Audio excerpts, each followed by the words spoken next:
Programang ito ay rated SPG, striktong patnubay at gabay ng magulang ang kailangan. Kahit naghihingalo pa si Pilar ay sapilitan siyang ilalabas ni Olivia sa ospital. Dumating kasi si Don Gustavo kasama ang mga tauhan nito para tapusin si Pilar.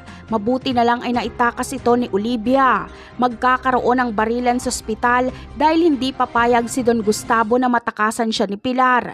Kailangan niyang itumba si Pilar bilang ganti sa ginawa nito kay Tinding at ganti niya rin kay Olivia sa pagsisiwalat ni Olivia sa baho ng mga gerero.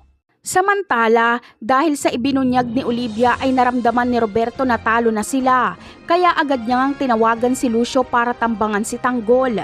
Habang pauwi nga sila Tanggol ay agad niyang napansin ang sasakyan na sumusunod sa kanila at ito ay sila Lucio. Kaya agad na binilisan nila Tanggol ang takbo pero agad naman silang niratrat nila Lucio.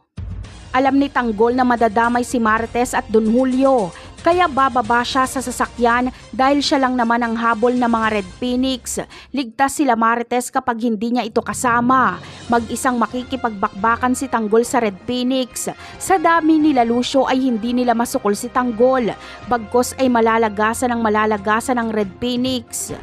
Habang si Franco naman ay ibababa sa sasakyan si Don Julio at Marites at babalikan niya si Tanggol para tulungan. Kaya sa muling pagsakay ni Tanggol sa sasakyan ay makikipaghabulan sila ni Franco sa Red Phoenix at dito na sila mahuhulog sa tulay. Ngunit mahuhuli kaya si Tanggol nila Lucio? Ang sagot ay oo at hihilingin ni Roberto na siya ang tatapos kay Tanggol para masigurado niyang mapapatay ito. Napakarami pa nating dapat abangan sa mga susunod na episode. Paalam!